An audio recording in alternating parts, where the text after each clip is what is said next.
Thank you all media persons कि आप आज आए हमारी बात सुनने के लिए।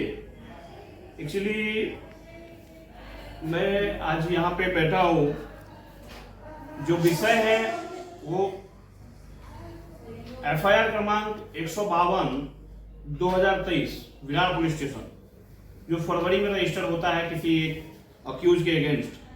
बाद में उस एफआईआर में मेरे क्लाइंट प्रशांत मधुकर पाटिल को उसका जो इन्वेस्टिगेटिव ऑफिसर है एएसआई सुरेंद्र सिंह वो बुलाता है। बुलाने के बाद जैसा कि उनका एलिगेशन है कि 3 लाख रुपए का डिमांड करता है।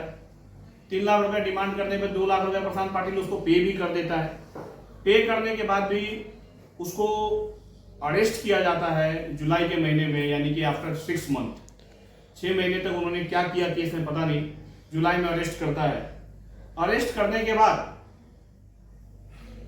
कंटिन्यूअसली जो आरोपी है, दूसरे भी आरोपी है, उनके परिवार वालों से पैसे की डिमांड की जाती है इन पुलिस अधिकारियों के द्वारा।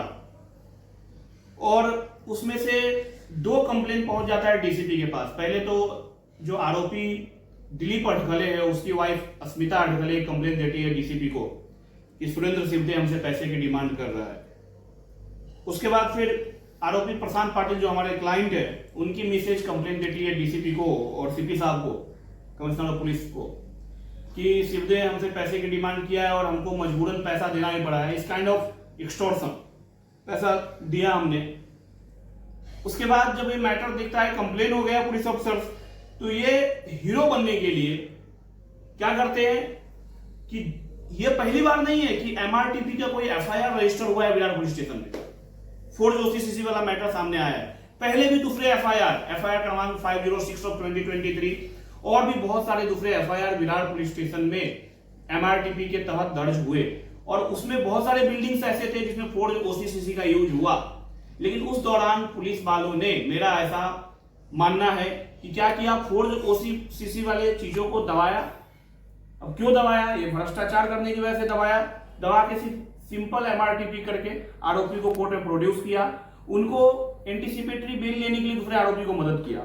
लेकिन जब इस मैटर में जब देखा सुरेंद्र सिवदे ने और दूसरे अधिकारियों ने कि हमारा पोल खुल रहा है, कि हमने रिश्वत लेते हैं हम लोग, फिर उन्होंने क्या किया, मार्केट में एक हीरो बनने का ड्रामा किया।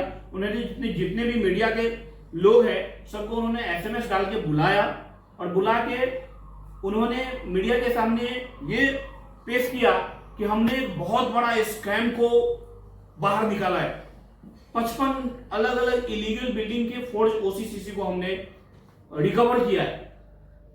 और बाद में प्रशांत पाटिल की वाइफ की आवाज को दबाने के लिए, उनके एलिगेशंस को दबाने के लिए उन्होंने क्या किया, मीडिया में जोर शोर से चलवाया। उनका एक मिड डे न्यूज़पेपर है जिसमें एक दिवाकर शर्मा करके एक रिपोर्टर है, उनको खास करके उन्होंने इन चीजों को बढ़ा चढ़ा के दिखाया। मेरे क्लाइंट को 3000 करोड़ के मालिक बताया गया, उसको कौन मैन बोला गया, और पता नहीं क्या क्या इन मैटर को बढ़ाया।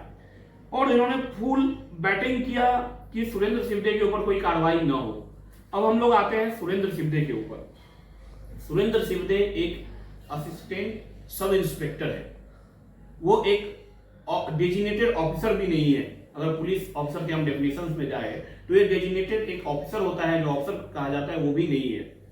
बहुत सारे मैटर्स मैंने जो आरटीआई के थ्रू, जो बिहार पुलिस स्टेशन ने खुद आरटीआई के आंसर्स में दिए हैं, बहुत सारे मैटर्स जो एमआरटीपी के हैं, इवन एमपीआईडी के मैटर्स, हमको तो एक पीपी जो यानी कि गवर्नमेंट लॉयर है, उन्होंने भी हमको पर्सनली बताया है कि उन्होंने भी कंप्लेन किया था यहाँ के सीनियर पीआई को कि भाई एमपीआईडी जैसे मैटर्स आप इस एएसआई सुरेंद्र सिवदे को क्यों दे रहे। फिर भी बहुत सारे एमपीआईडी के मैटर्स इसको दिए गए। मुझे ऐसा लगता है कि सुरेंद्र सिवदे के पास लोगों को डरा के कैसे वसूली करना है उनको पता है, इसलिए सारे मैटर्स इसको दिए जाते थे।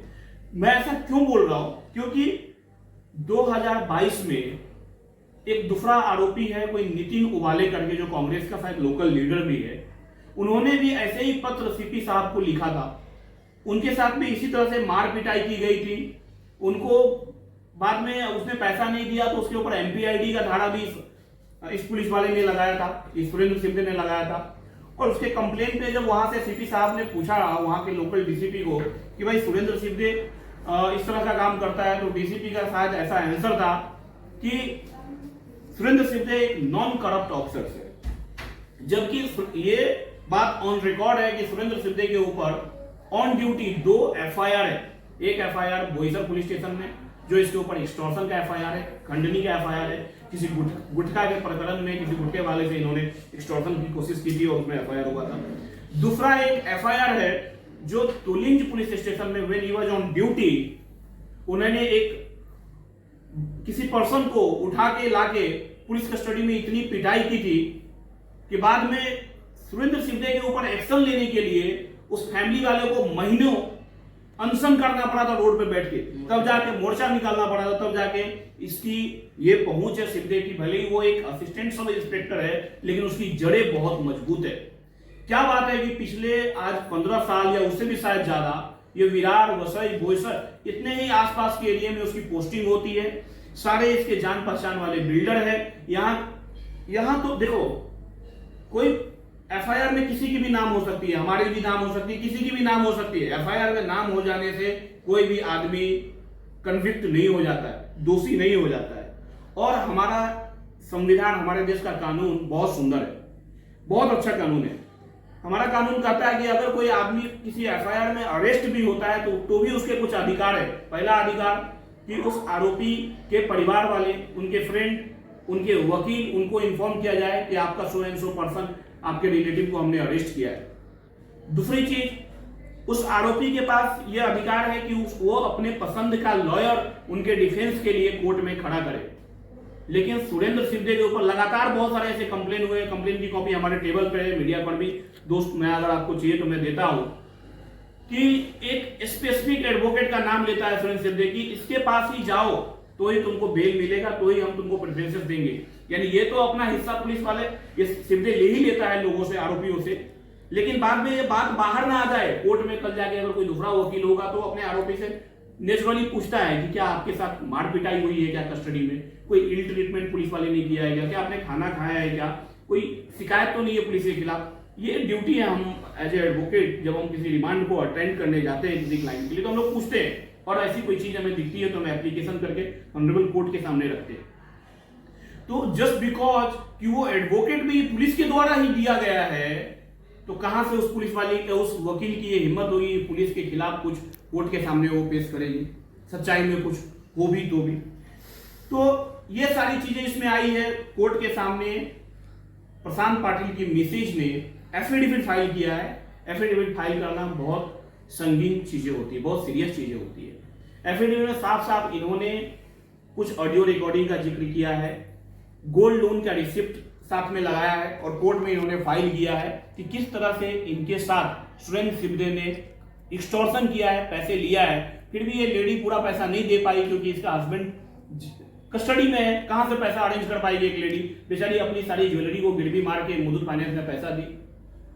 और उसके बाद जब ये कंप्लेन आगे चला और यहाँ के एसीपी साहब के पास इसका इंक्वायरी बिठाया गया, ऊपर से शायद सीपी साहब या हो सकता है डीसीपी साहब ने इंक्वायरी बिठाया सिवदे के अगेंस्ट, तो इस लेडी का आवाज दबाने के लिए इस लेडी को नोटिस भेजा गया।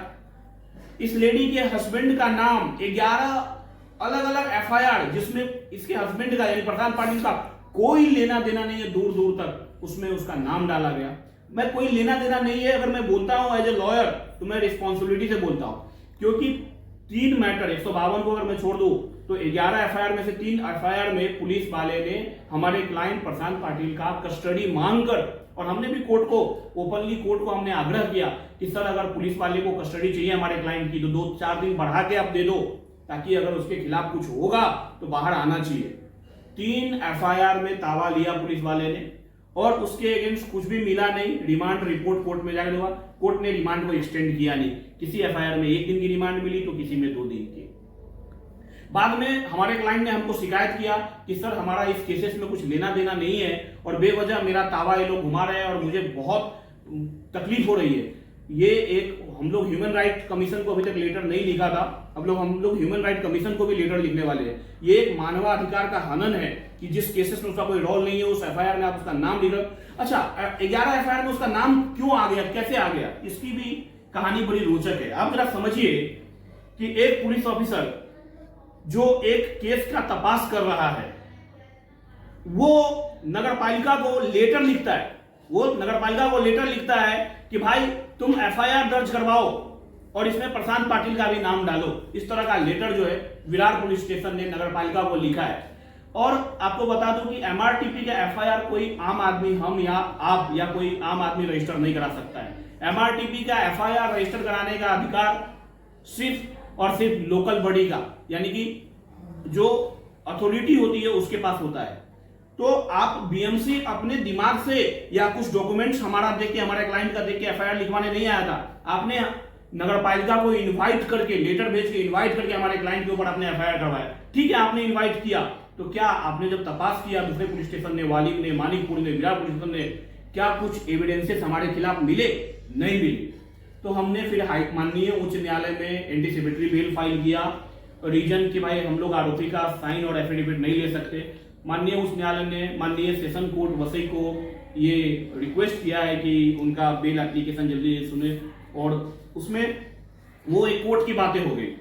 आज मैं मीडिया के सामने क्यों हूं? कारण है ये एक न्यूज मिड डे का आप जरा हेडिंग देखिए, ये बहुत मुंबई में चलने वाला बहुत न्यूज है। जब मैं स्टडी लाइन में था, कॉलेज लाइफ में था, तो मैं ये newspaper, mid day, times of India, Hindustan times पढ़ता था। ये सोचता था कि इनके जो न्यूज़ेस होते हैं ये काफी क्रेडिबल होते हैं। लेकिन अब मेरे को ये न्यूज पढ़ के भरोसा उठ गया है कि न्यूज में जो लिखे जाते हैं वो बात 100% झूठ हो सकते हैं। क्योंकि देखिए क्या लिखा है, house of cards heroes get punishment posting. मतलब सुरेंद्र सिंह थे और ये साप्टे कांस्टेबल जो ये अंकिता पाटिल से रिश्वत लेने के लिए उसे घर तक पीछा करता है, परेशान करता है, कि न जाने कितने कॉल्स करता है इसको। और सुरेंद्र सिंह थे जिसके ऊपर दो एफआईआर है, एक एक्सटॉर्शन का, एक किडनैपिंग का, जिसके ऊपर कितने एलिगेशंस वाले लेटर्स गए हुए हैं सीनियर ऑफिसर्स, मुख्यमंत्री और बड़े ऑफिसर्स को, जिसके ऊपर कोई एक्शन नहीं लिया गया आज तक। उसको ये मिड डे न्यूज़पेपर हीरो बता रहा है। ठीक है, आपने इनको हीरो बताया, तो क्या आपका ये ड्यूटी नहीं था कि आप दूसरे पक्ष का न्यूज आप डालते थे? कि उस 3 रिमांड में कुछ मिला क्या? इनका आपने इंटरव्यू लेना चाहिए पुलिस वाले को कि आपने प्रशांत पाटिल का नाम 11 एफआईआर में डाल दिया, तो क्या बाकी के एफआईआर में कुछ उसका रोल निष्पन्न हो रहा है क्या? तो ये चीजें इसमें इन्होंने क्यों नहीं डाली? तो कोर्ट में एक तरफ चीजें कुछ और जा रही है, माननीय अदालत में जो इन लोगों का रिपोर्ट जा रहा है वो एक अलग जा रहा है, और मीडिया के सामने ये चीजें जो है ये अलग डाल के ये अननेसेसरली हमारे क्लाइंट के वाइफ को परेशान कर रहा है और हमारे क्लाइंट को परेशान कर रहा है। आपका और कुछ क्वेश्चन है तो आप हमसे पूछ सकते हैं। बोल दिया सर।